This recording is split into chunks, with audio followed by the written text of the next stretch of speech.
Hello friends, आप सभी का स्वागत है नीवा पीसीएस पे। दोस्तों, आज हम लोग पीवाईक्यू सीरीज में सेट नंबर 15 का एनालिसिस करेंगे। इससे पहले हम लोग 14 सेटों का एनालिसिस कर चुके हैं। अगर आप नहीं देखे हैं तो चैनल पर प्लेलिस्ट बना हुआ है, एक बार ज़रूर देखिएगा। और दोस्तों, आप लोगों से क्षमा प्रार्थी हैं कि सेट कंटिन्यू नहीं आ रहा है, तो थोड़ी दिक्कत है, इस वजह से नहीं आ रहा है। 1-2 दिन से के बाद सेट कंटिन्यू आने लगेगा। तो चलिए देखते हैं पहला क्वेश्चन। निम्नलिखित में कौन सी एक इनपुट डिवाइस है? कंप्यूटर में दो तरह के डिवाइस लगे होते हैं, एक होता है आउटपुट डिवाइस और दूसरा होता है इनपुट डिवाइस। तो इसमें आपका माउस जो है वह इनपुट डिवाइस के अंतर्गत आता है। माउस, कीबोर्ड, स्कैनर, ये सब इनपुट डिवाइस है। अगर आउटपुट डिवाइस की बात करें तो monitor, printer, speaker, pointer, projector, ये सब आउटपुट डिवाइस है। कंप्यूटर के कुछ इतिहास की अगर बात करते हैं तो कंप्यूटर का खोज चार्ल्स बेबेज के द्वारा किया गया था, जिसे कंप्यूटर का जनक भी कहा जाता है। कंप्यूटर का ब्रेन सीपीयू को कहा जाता है। कंप्यूटर में कुछ फुल फॉर्म पूछे जाते हैं दोस्तों एग्जाम में, जैसे रैम हो गया, रोम हो गया। तो रैम का फुल फॉर्म होता है रीड एक्सेस मेमोरी और रोम का फुल फॉर्म होता है रीड ओनली मेमोरी। तो ये सब याद रखिएगा। देखते हैं नेक्स्ट क्वेश्चन। सहारा रेगिस्तान कहाँ स्थित है? तो सहारा का जो रेगिस्तान है वह उत्तरी अफ्रीका में स्थित है। दोस्तों, सबको तो याद रहता है कि अफ्रीका में है, लेकिन उत्तरी में है कि दक्षिणी में, ये भी याद रखना है। सहारा रेगिस्तान जो है वह आपका उत्तरी अफ्रीका में है। यह जो रेगिस्तान है वह उष्णकटिबंधीय रेगिस्तान है। एशिया का सबसे बड़ा रेगिस्तान की अगर बात करें तो वह गोबी का मरुस्थल है। इसको याद रखिएगा, गोबी का मरुस्थल एशिया का सबसे बड़ा है। भारत का अगर सबसे बड़ा बात करें तो यह थार मरुस्थल है। ये भारत का है दोस्तों सबसे बड़ा। थोड़ा सा पेन में प्रॉब्लम है दोस्तों। और गोबी का जो मरुस्थल है वह एशिया का सबसे बड़ा। देखते हैं अगला क्वेश्चन। अगला क्वेश्चन है आपका कि उन पशुओं को क्या कहा जाता है जो पौधे और पशुओं दोनों को खाते हैं? तो पौधे और पशु दोनों को जो खाते हैं उनको सर्वाहारी कहा जाता है। वैसे जीव जो सिर्फ पादप पदार्थों का सेवन करते हैं वह शाकाहारी जंतु कहलाते हैं।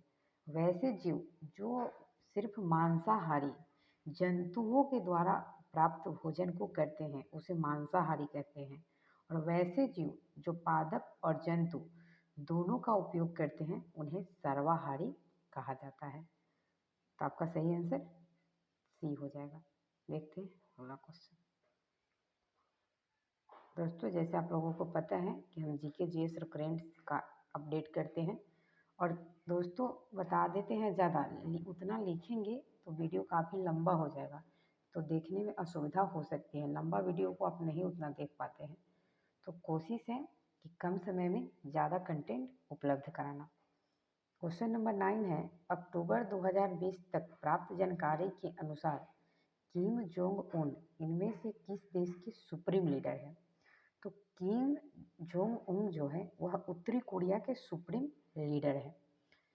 आप याद रखिएगा कि 28 दिसंबर 2011 को, डेट जरूर याद रखिएगा दोस्तों, यह पूछा गया क्वेश्चन है कि 28 दिसंबर 2011 को किम जोंग खुद को तानाशाह घोषित किया था। तो क्वेश्चन आ जाता है कि किम जोंग अपने को तानाशाह कब घोषित किया था? 28 दिसंबर 2011 को।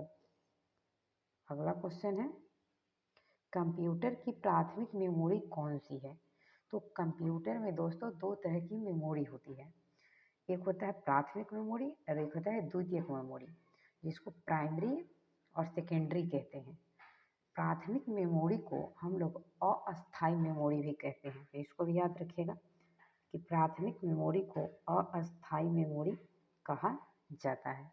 तो रैम जो हमारा है वह अस्थायी मेमोरी है। रैम का जो फुल फॉर्म होता है वह है रीड एक्सेस मेमोरी। रैम जो है वह सीपीयू का एक भाग होता है। सीपीयू का फुल फॉर्म होता है सेंट्रल प्रोसेसिंग यूनिट, जिसे कंप्यूटर का ब्रेन कहा जाता है। यह जो होता है प्राथमिक मेमोरी जो होता है दोस्तों, वह 3 प्रकार का होता है।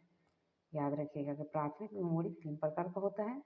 एक होता है आपका रैम, एक होता है रोम और एक होता है कैश मेमोरी। तो प्राथमिक मेमोरी 3 प्रकार के होते हैं, रैम, रोम और कैश मेमोरी। इसको भी याद रखिएगा। और प्राथमिक मेमोरी को अस्थायी मेमोरी कहते हैं। यह सीपीयू का पार्ट होता है। सीपीयू का full form central processing unit होता है, जिसे ब्रेन ऑफ कंप्यूटर कहा जाता है। 11 नंबर क्वेश्चन है कि इनमें से किसे मिसाइल मैन ऑफ इंडिया के नाम से जाना जाता है। तो मिसाइल मैन ऑफ इंडिया के नाम से डॉक्टर एपीजे अब्दुल कलाम को जाना जाता है। अगर एपीजे अब्दुल कलाम की बात करें तो यह भारत के 11वें राष्ट्रपति थे। 11वें नंबर का याद रखिएगा। कितने नंबर के थे दोस्तों? 11 नंबर के राष्ट्रपति थे। और इनका मृत्यु भी बहुत बार पूछा जाता है कि एपीजे अब्दुल कलाम की मृत्यु कब हुआ था। तो 27 जुलाई 2015 को मेघालय के शिलोंग में इनका मृत्यु हुआ था। तो इनको भी याद रखिएगा। 12 नंबर में है कि why I am a Hindu पुस्तक के लेखक कौन है। तो why I am a Hindu पुस्तक के लेखक शशि थरूर है। यह जो पुस्तक है वह 2018 में प्रकाशित हुआ था। 2018 में। तो इसको याद रखिएगा। कुछ पुस्तक पूछे जाते हैं दोस्तों, जैसे याद रखिएगा कि गोल्डन गर्ल सरोजनी नायडू का है। फिर से अंधरुति राय का जो उनको मान बुकर पुरस्कार मिला था कि स्मॉल थिंग के लिए, तो इसको भी याद रखिएगा। The God of small thing के लिए उनको मान बुकर पुरस्कार से भी सम्मानित किया गया था। भारत टू पाकिस्तान पुस्तक जो है वह खुशवंत सिन्हा का है। ये बहुत फेमस पुस्तक है, पूछा जाता है कि भारत टू पाकिस्तान किसका पुस्तक है। तो यह खुशवंत सिन्हा का है। कुछ पुस्तक से पूछे जाते हैं, जैसे गीत गोविंद के लेखक कौन है। तो जयदेव है, तो इनका भी याद रखिएगा। नवजीवन महात्मा गांधी का है। गीता रहस्य बाल गंगाधर तिलक का है। कॉमनवेल्थ एनी बेसेंट का है। तो ये सब याद रखिएगा। केडोली उत्सव डैश में आयोजित किया जाता है। केडोली जो उत्सव है वह पश्चिम बंगाल में मनाया जाता है। ऑप्शन सी आपका बिल्कुल सही है। यह जो है वीरभूमि जिला, जो कि कवि जयदेव के जन्म स्थान है। जो अभी हम बोले हैं दोस्तों इससे पहले वाले क्वेश्चन में कि कवि जयदेव जो है गीत गोविंद के लेखक, इनका जन्म स्थान है वीरभूमि। इसको याद रखिएगा। वीरभूमि के केडोली में, केडोली जगह का नाम है, तो वहीं पे ये उत्सव मनाया जाता है, केडोली उत्सव। यह उत्सव जो है वह मकर संक्रांति के अवसर पे, मकर संक्रांति के अवसर पे आयोजित किया जाता है। और यह जो उत्सव है वह बाउल समुदाय से संबंधित है। क्वेश्चन बहुत बार पूछा गया है कि केडोली उत्सव किस समुदाय से संबंधित है। तो उस समुदाय का नाम याद रखिएगा आप, बाउल समुदाय। बाउल समुदाय से केडोली उत्सव आपका संबंधित है। अगला question, Tata institute of fundamental research कहाँ स्थित है। Tata institute of fundamental research Mumbai में है। ये बिल्कुल सही आंसर होगा। यह जो है वह जहांगीर भाभा और रतन जी टाटा के द्वारा स्थापित किया गया था। Tata institute of fundamental Homi Jahangir Bhabha और रतन जी टाटा के द्वारा स्थापित किया गया था। इसका स्थापना याद रखिएगा 1 जून 1945 को। अभी हाल फिलहाल में दोस्तों रतन टाटा की मृत्यु हो गया है, तो टाटा सन्स का जो मुख्य सीईओ कह सकते हैं वह नवल टाटा को बनाया गया है। इनका नाम याद रखिएगा, नवल टाटा।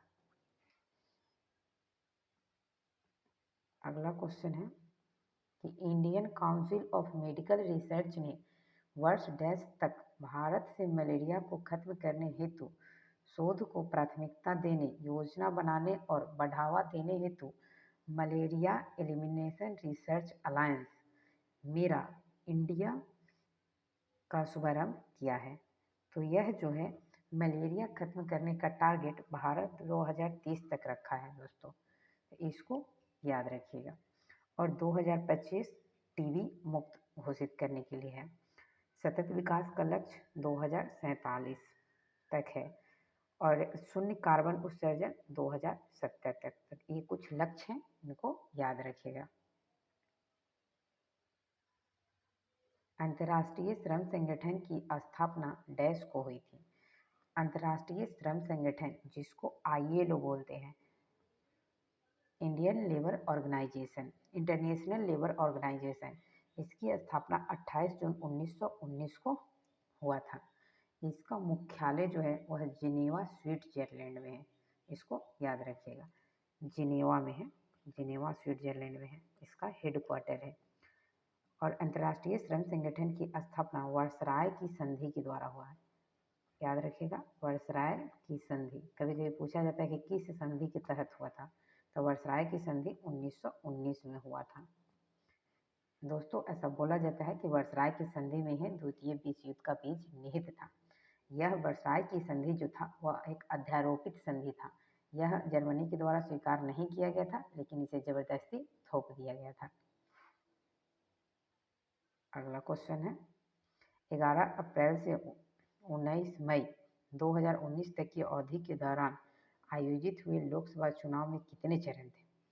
तो यह 2019 में लोकसभा चुनाव हुआ था, 17वीं लोकसभा चुनाव, वह 7 चरणों में हुआ था, तो इसको याद रखिएगा। इसका जो परिणाम था वह 23 मई को आया था। 23 मई को इसका परिणाम घोषित हुआ था और बीजेपी इस इलेक्शन में 303 सीट जीता था, जो भारी बहुमत दर में प्राप्त किया था। अगला क्वेश्चन है 11वीं पंचवर्षीय योजना के अनुसार सकल घरेलू उत्पाद GDP की लक्षित वार्षिक औसत विकास दर कितनी है? तो 11वीं पंचवर्षीय योजना, तो पहले दोस्तों यह जानते हैं कि पंचवर्षीय योजना क्या था। पंचवर्षीय योजना जो था वह प्रत्येक 5 वर्ष पर होता था। पंचवर्षीय योजना कुछ लक्ष्य निश्चित किया गया था, जैसे 11वीं पंचवर्षीय योजना का था। तो 11वीं पंचवर्षीय योजना 2007 से 2012 तक था। इस पंचवर्षीय योजना का जो लक्षित GDP था वह 9% था। ऑप्शन ए बिल्कुल सही हो जाएगा, 9%। 11वीं पंचवर्षीय योजना का जो मुख्य उद्देश्य था वह था त्रिवितम एवं समावेशी विकास। यह बहुत बार पूछा जाता है कि त्रिवितम एवं समावेशी विकास, याद रखिएगा, ये बहुत बार एग्जाम में आया है, समावेशी विकास। पहली पंचवर्षीय योजना 1951 से 56 के बीच चला था। 1951 से 56 के बीच चला था, जो हेरोल्ड डोवर मॉडल पे आधारित था। और यह कृषि के लिए इसका मुख्य उद्देश्य टारगेट कृषि था। द्वितीय पंचवर्षीय योजना 1956 से 61 चला था, जो कि औद्योगिक क्षेत्र टारगेट था। औद्योगिकों का विकास उसमें ज़्यादा हुआ था और PC महानाबोलिस मॉडल पे आधारित था। पंचवर्षीय योजना जो था वह योजना आयोग के द्वारा संचालित किया जाता था। योजना आयोग की स्थापना 15 मार्च 1950 को हुआ था। इसी के स्थान पर रिप्लेस करके 1 जनवरी 2015 को नीति आयोग की स्थापना किया गया था। देखते हैं अगला क्वेश्चन। दोस्तों अगर सेट अच्छा लगेगा तो लाइक, सब्सक्राइब और शेयर जरूर कीजिएगा अपने दोस्तों के बीच, ताकि हमें भी मोटिवेशन मिलता रहे सेट बनाने के लिए। इनमें से किसे आर्थिक विज्ञान के लिए नोबेल पुरस्कार से सम्मानित किया गया था? तो आर्थिक विज्ञान के लिए नोबेल पुरस्कार से अमर्त्य सेन को किया गया था। और यह क्वेश्चन पूछा जाता है कि अमर्त्य सेन को किसके लिए नोबेल पुरस्कार मिला था? तो कल्याण अर्थशास्त्र, बहुत इंपॉर्टेंट है, इसको याद रखिएगा कि कल्याण अर्थशास्त्र के लिए इनको नोबेल पुरस्कार मिला था।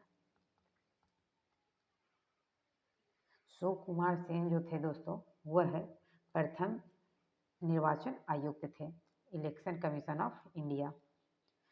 दादा भाई नौरोजी सबसे पहले राष्ट्रीय आय की गणना किए थे, तो इनको भी याद रखिएगा।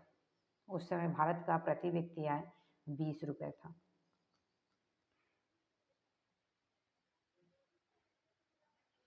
मृगनयनी का महल कहाँ स्थित है? तो मृगनयनी का जो महल है वह ग्वालियर में स्थित है। याद रखिएगा कि मृगनयनी महल जो है वह ग्वालियर में है। इस महल का निर्माण 8वीं शताब्दी में हुआ था। तो शताब्दी भी याद रखिएगा, कभी कभी पूछ लिया जाता है। तो 8वीं शताब्दी में हुआ था। इसका निर्माण राजा मानसिंह तोमर के द्वारा करवाया गया था। राजा मानसिंह तोमर, नाम याद रखिएगा, राजा मानसिंह तोमर। और इन्होंने इस महल का निर्माण लाल बलुआ पत्थर से हुआ है, लाल बलुआ पत्थर, तो इसको भी ध्यान रखिएगा। जयपुर में दोस्तों हवा महल है, जिसको हम लोग पिंक सिटी के नाम से जानते हैं। जयपुर को पिंक सिटी के नाम से जानते हैं। यहीं पे हवा महल है आपका, हवा महल है, जिसे सवाई जयसिंह ने बनवाया था, सवाई जयसिंह।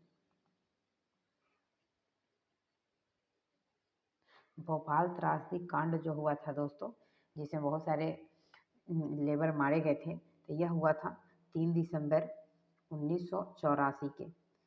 इस भोपाल त्रासदी कांड में मिथाइल आइसोसाइनाइड गैस का रिसाव हुआ था, जिससे फेफड़े में पानी हो गया था, जिसके कारण मृत्यु हो गया था। अगला क्वेश्चन देखते हैं। विसरण एक क्रिया है जिसके द्वारा क्या होता है? तो विसरण एक क्रिया है जिसके द्वारा ऑक्सीजन पूरी प्लाज्मा झिल्ली में जा सकती है। ऑप्शन से बिल्कुल सही होगा आपका। विसरण की जो क्रिया है दोस्तों, वह प्लाज्मा झिल्ली में किसी भी ऑक्सीजन का पूरे प्लाज्मा झिल्ली में मिलना विसरण की प्रक्रिया के द्वारा ही संभव होता है। विसरण की प्रक्रिया के द्वारा ही जो हम लोग पत्तियों से जो गैसों का आदान प्रदान होता है फोटोसिंथेसिस के दौरान, जो रंध्र के द्वारा होता है, तो उसमें विसरण की क्रिया ही मुख्य भूमिका निभाता है। जैसे लाल दवा, नाम सुने होंगे, तो लाल दवा जो है तो कभी कभी इसका फार्मूला भी पूछ लिया जाता है एग्जाम में। तो लाल दवा का फार्मूला होता है KMNO4, इसको लाल दवा कहते हैं। याद रखिएगा, बहुत इंपॉर्टेंट क्वेश्चन है। तो लाल दवा का जल में घुलना, अगरबत्ती का सुगंध पूरे कमरे में फैलना, ये सभी विसरण की प्रक्रिया के द्वारा ही होता है। अगला क्वेश्चन देखते हैं क्या है।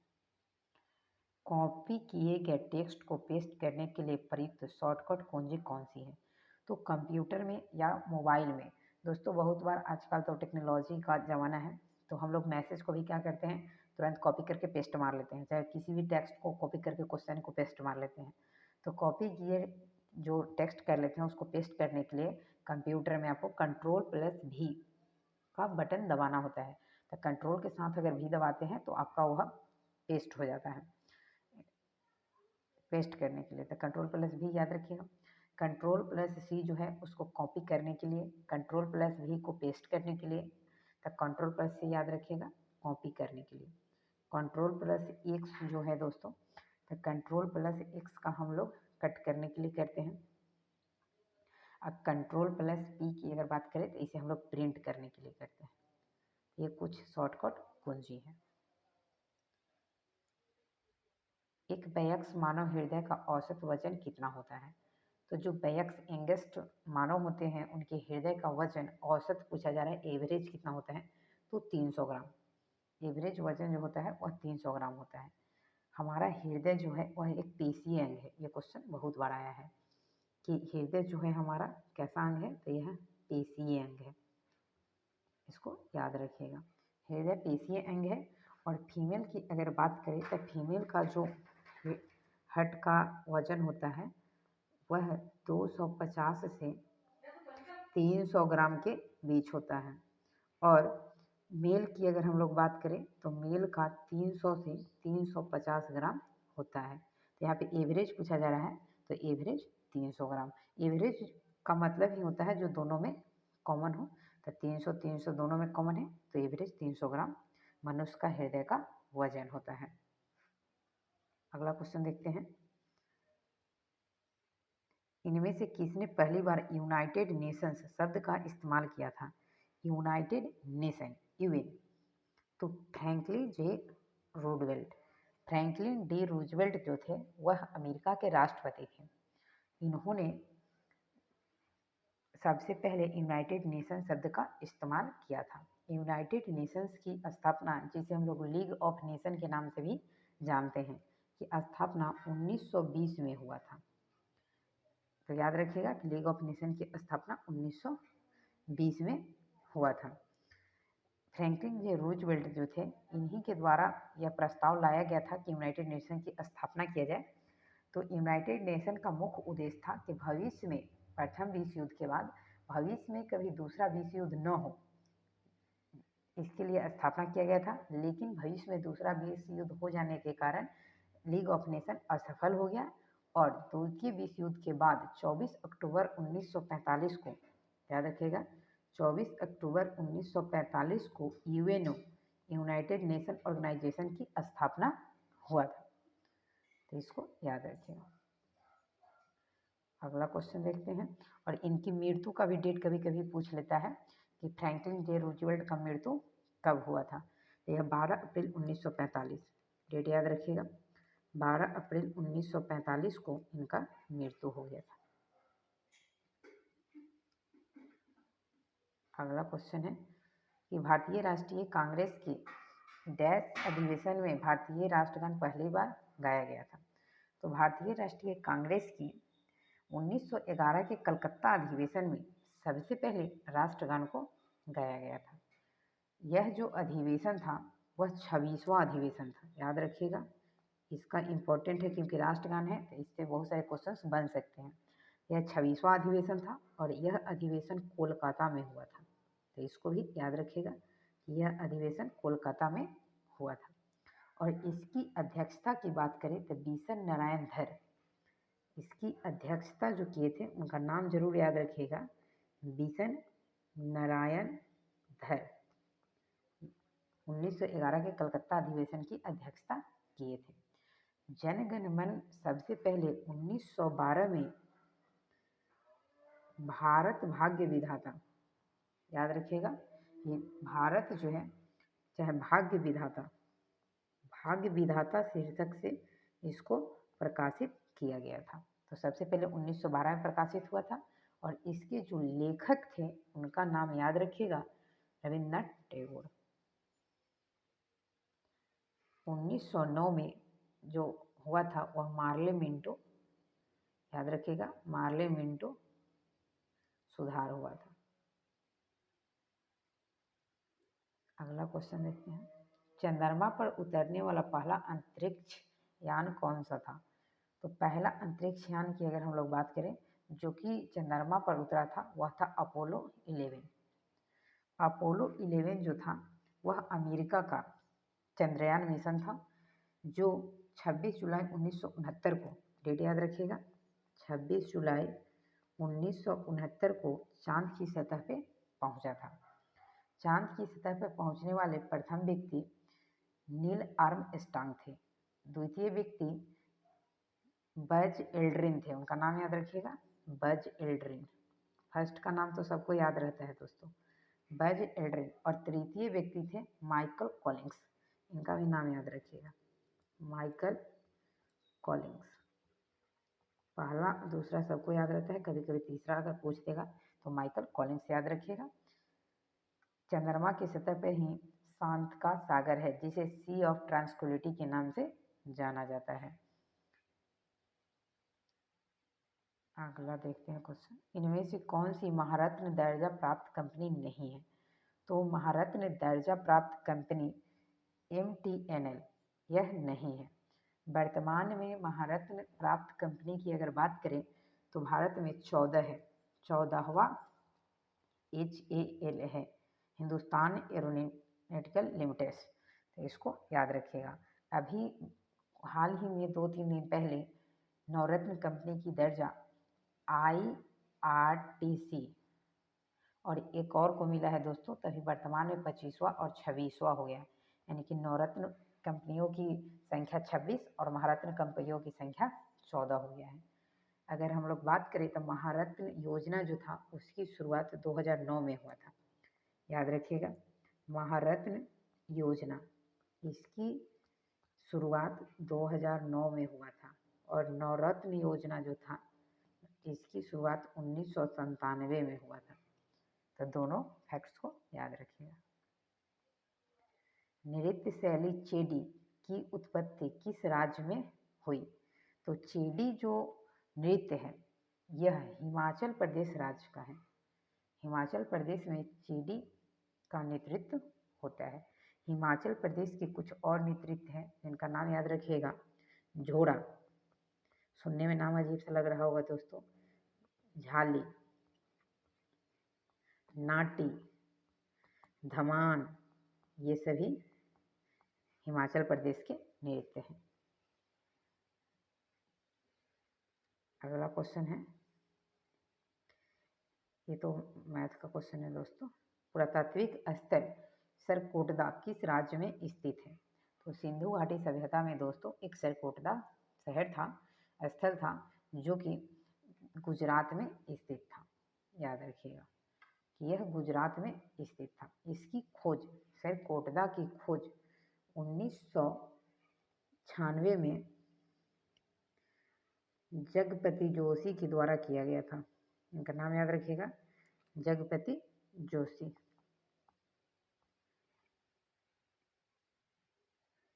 पंजाब प्रांत के मोंटगोमरी जिला में ही मोहनजोदड़ो दोस्तों है।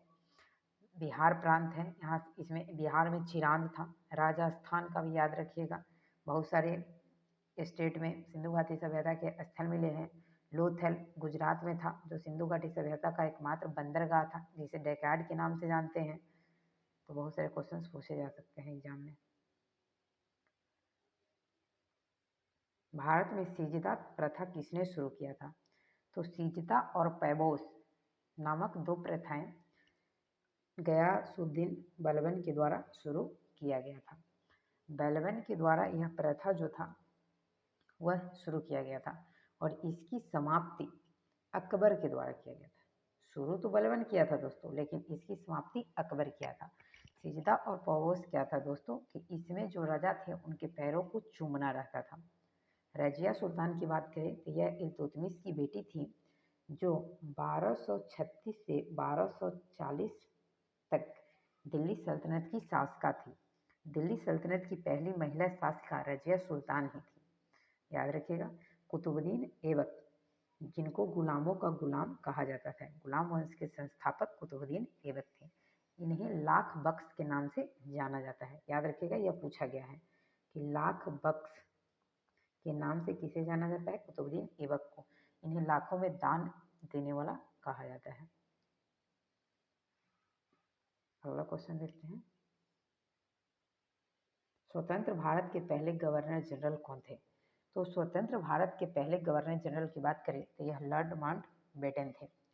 और स्वतंत्र भारत के पहला और अंतिम भारतीय गवर्नर जनरल सी राजगोपालाचारी थे। तो इसको भी ध्यान रखिएगा। सरदार पटेल 1928 की, याद रखिएगा। बारदौली आंदोलन, जिसमें इनको सरदार की उपाधि बारदौली की महिलाओं की तरफ से महात्मा गांधी दिए थे। भीमराव अंबेडकर और महात्मा गांधी के बीच 1932 में पूना फैक्ट हुआ था। बंगाल के अगर गवर्नर की बात करें तो सबसे पहले क्लाइव थे, जिन्हें द्वैध शासक कहा जाता है। बंगाल के पहले गवर्नर जनरल वारेन हेस्टिंग्स थे।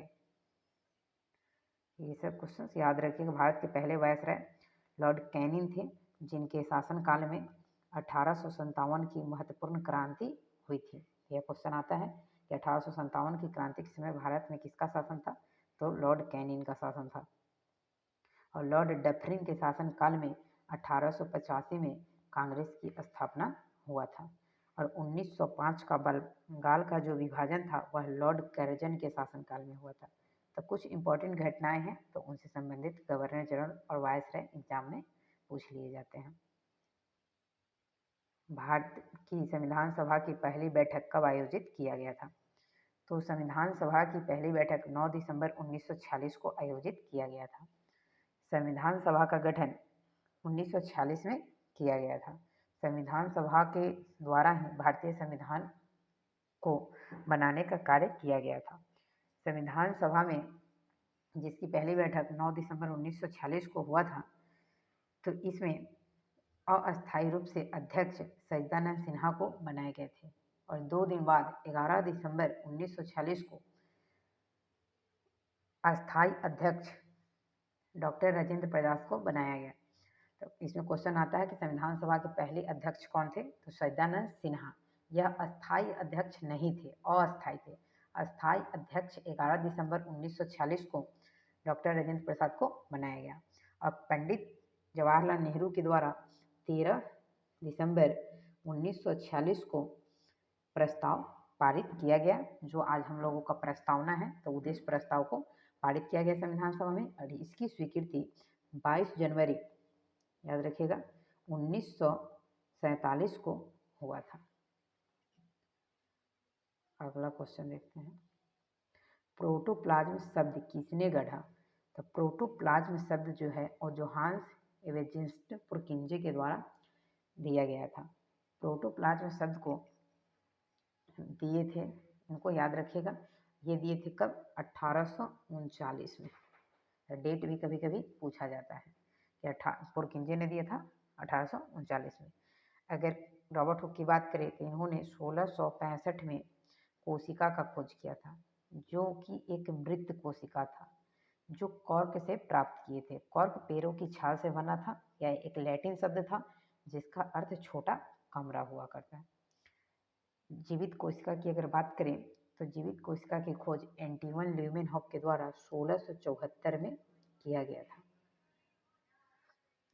अगर मेंडल की बात करें तो इन्हें आनुवंशिकी का जनक कहा जाता है। चार्ल्स डार्विन को उत्परिवर्तन का जनक भी कहा जाता है।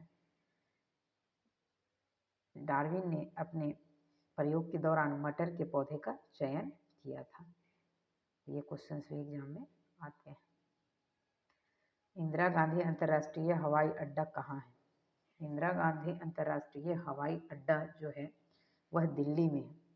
यह हवाई अड्डा 5100 एकड़ में फैला हुआ है। कभी कभी इसका स्पेस पूछ लेता है, तो 5100 एकड़ में फैला हुआ यह अड्डा है, इंदिरा गांधी अंतर्राष्ट्रीय हवाई अड्डा। चौरी चौरा कांड किस वर्ष में हुआ था, तो चौरी चौरा कांड 1922 में हुआ था। इसका एक्यूरेट डेट याद रखिएगा, स्मॉल डेट एग्जाम में पूछा जाता है। 4 फरवरी 1922 को यूपी में हुआ था, इसको याद रखिएगा। इसी चौरी चौरा कांड के बाद महात्मा गांधी ने असहयोग आंदोलन को वापस ले लिए थे, जो कि 1920 में शुरू हुआ था। तो इसको याद रखिएगा। 1917 में चंपारण सत्याग्रह हुआ था, जो महात्मा गांधी का पहला सत्याग्रह भारत में था। 1919 में जालियांवाला बाग हत्याकांड हुआ था। जालियांवाला बाग हत्याकांड 1919 में, डेट याद रखिएगा 13 अप्रैल, जो कि पंजाब के अमृतसर में हुआ था। और 1913 में जो था वह Tata iron and steel company जो था उन्हें अपना उत्पादन शुरू कर दिया था। और 1913 में ही लाला लाजपत राय के द्वारा याद रखिएगा गदर पार्टी की स्थापना किया गया था, जिसका मुख्यालय, गदर पार्टी का मुख्यालय सैन फ्रांसिस्को अमेरिका में था। तो बहुत सारे जीएस का क्वेश्चंस बन सकते हैं दोस्तों, इसीलिए कम लिखते हैं कि वीडियो ज़्यादा लंबा हो जाएगा। अगला क्वेश्चन देखते हैं। अप्रैल 2019 में जर्मनी में मीना कुमारी मैसनम ने किस खेल में स्वर्ण पदक जीता था? तो यह मुक्केबाजी में जीते थे। 2019 का करंट है दोस्तों, तो इसको ध्यान रखिएगा। यह मुक्केबाजी में जीते थे। जैवलिन थ्रो में अभी सबसे फेमस है दोस्तों, नीरज चोपड़ा का नाम याद रखिएगा। शतरंज में आप डी गुकेश का नाम याद रखिएगा, आर प्रज्ञानंद का नाम याद रखिएगा, फिर आर वैशाली का नाम याद रखिएगा। शतरंज के अभी सबसे फेमस खिलाड़ी डी गुकेश बने हैं दोस्तों। मुक्केबाजी में आप मीराबाई चानू का नाम याद रख सकते हैं, मैरी कॉम का नाम याद रख सकते हैं। ये सब मुक्केबाजी से संबंधित हैं। मैरी कॉम, मीराबाई चानू वेट लिफ्टिंग से है दोस्तों, सॉरी।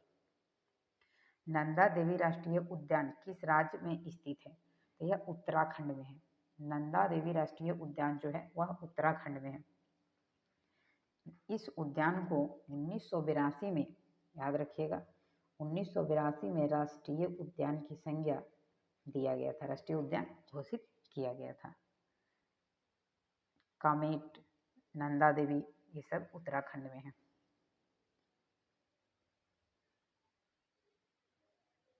सिख धर्म के पहले गुरु कौन थे? सिख धर्म के पहले गुरु गुरु नानक देव जी थे। इनका जो जन्म था वह 1469 में हुआ था, या 1469 से 1539 तक इनका कार्यकाल था। अगर इनकी बात करें पूरा जीवनी की, तो गुरु नानक देव जी का, इनका जन्म पाकिस्तान के तलवंडी के मकराने तट पे हुआ था। यह जो थे सिख धर्म के पहले गुरु थे। सिख धर्म के दूसरे गुरु गुरु अंगद थे, और सिख धर्म के तीसरे गुरु अमरदास थे। और अगर 9th गुरु की बात करें तो तेग बहादुर थे, जिनके बेटा गुरु गोविंद सिंह हुए। सिख धर्म के 10वें गुरु, ये बहुत इंपॉर्टेंट है, पूछा जाता है, गुरु गोविंद सिंह थे, जिनका जन्म पटना में हुआ था। याद रखिएगा, जो सिख धर्म के 10वें गुरु थे। इन्हीं के द्वारा खालसा पंथ की स्थापना 1699 में किया गया था। निम्न में से कौन सा पशु उत्तक प्रकार नहीं है? ये पशु में नहीं पाया जाता है। तो मेरिस्मेटिक उत्तक, मेरिस्मेटिक उत्तक जो होता है वह पशुओं में नहीं पाया जाता है, या प्लांट में पाया जाता है, यानी कि यह पादप में पाया जाता है।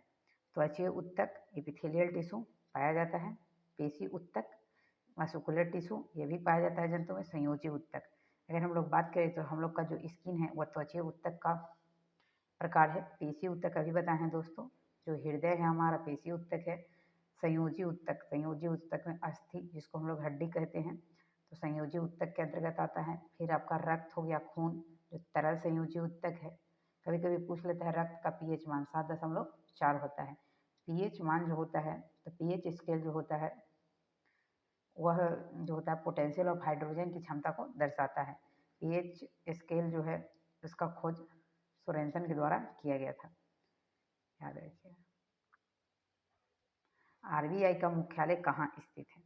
आरबीआई का मुख्यालय मुंबई में है दोस्तों, इसको याद रखिएगा। आरबीआई जो है इसकी स्थापना 1 अप्रैल, डेट याद रखिएगा कि 1 अप्रैल 1935 को हुआ था। यह एक्ट जो था 1934 का था।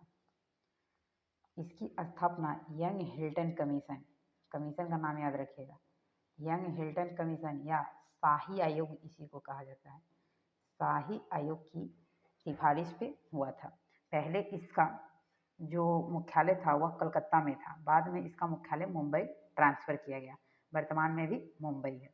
आरबीआई के अगर पहले गवर्नर की बात करें तो ओसवार्न स्मिथ थे, और आरबीआई के जो पहले भारतीय गवर्नर थे वो सीडी देशमुख थे। इनका नाम याद रखिएगा, देशमुख, क्योंकि यह पहले भारतीय गवर्नर थे।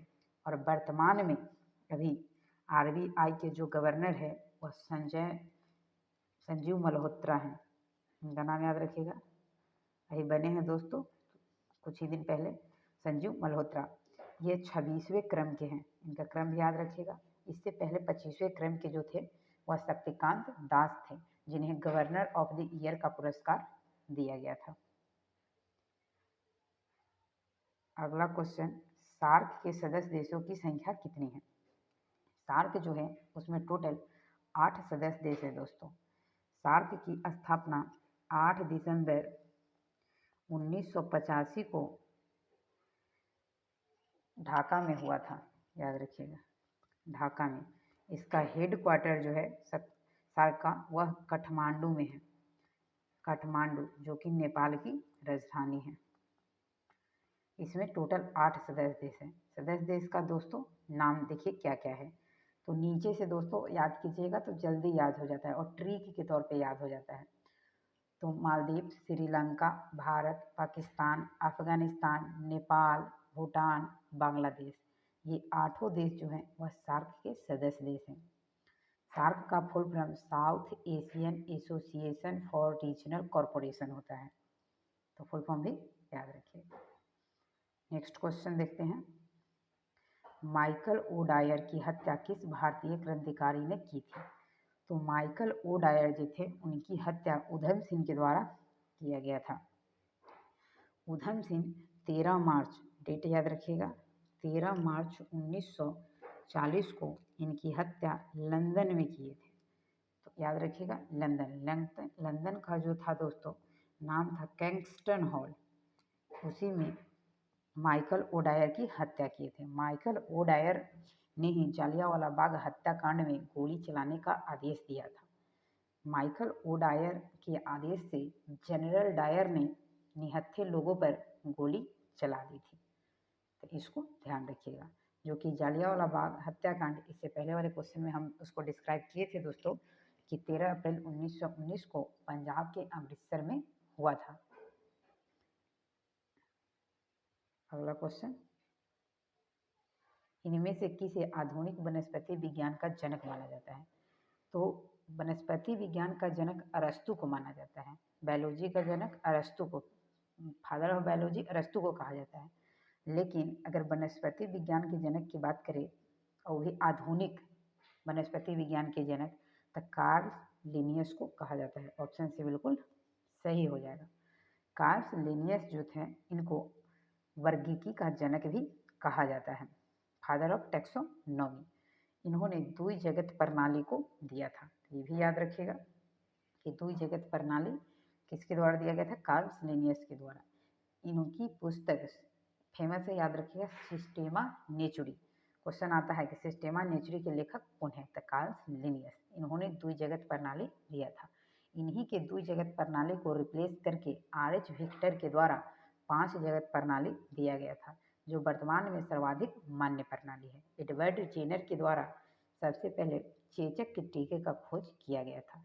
लुई पास्चर, जिनको फादर ऑफ बैक्टीरियोलॉजी के नाम से जाना जाता है। मेंडल अनुवांशिक के जनक कहे जाते हैं। तो इतने ऑप्शंस को डिस्क्राइब दोस्तों करते हैं, तो इसको भी याद रखिएगा। ज़्यादा डिस्क्राइब करेंगे दोस्तों तो वीडियो काफ़ी लंबा हो जाएगा। निम्नलिखित में कौन सी झूठ का पता लगाने वाली मशीन है? जिसको झूठ की पता लगाने वाली मशीन को पॉलीग्राफ कहते हैं। बहुत बार आप लोग सुने भी होंगे कि पॉलीग्राफ झूठ पकड़ने की मशीन है। तो पॉलीग्राफ जो है वह झूठ का पता लगाने की मशीन है। इसकी खोज जॉन अगस्टम लार्सन, नाम याद रखिएगा, जॉन अगस्टम लार्सन के द्वारा 1921 के लगभग किया गया था। पॉलीग्राफ की खोज। लाइव डिटेक्टर भी एक मशीन होता है दोस्तों, उससे भी झूठ का पता लगाया जाता है। अगला क्वेश्चन है आपका, उज्जैन में अगला महाकुंभ मेला किस वर्ष आयोजित किया जाएगा?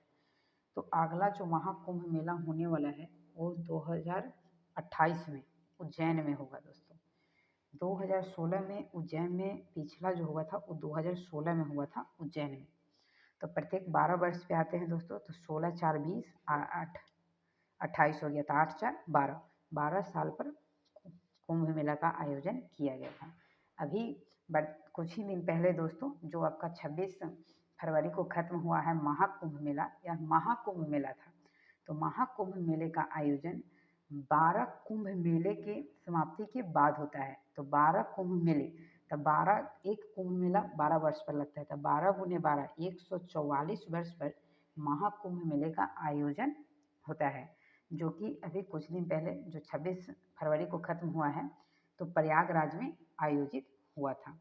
महाकुंभ मेले जो है दोस्तों, वह 4 जगह पे मनाया जाता है। तो हरिद्वार, नासिक, उज्जैन और प्रयागराज। आप लोग यह बताइएगा कि इस बार जो महाकुंभ मेले का आयोजन प्रयागराज में किया गया था, वहाँ भगदड़ हो गया था। तो उस भगदड़ की जांच करने के लिए एक कमेटी का गठन किया गया था। इस कमेटी किसके निर्देश में गठन किया गया है? बताइएगा कि इस कमेटी जो भगदड़ की जांच करने के लिए किया गया है, उस कमेटी का निर्देशन किसके निर्देशन में, देख रेख में वह जांच होगा? तो इसका कमेंट करके ज़रूर बताइएगा। तो आज का हम लोग का लास्ट क्वेश्चन यही था। मिलते हैं नेक्स्ट वीडियो में। इसके लिए धन्यवाद।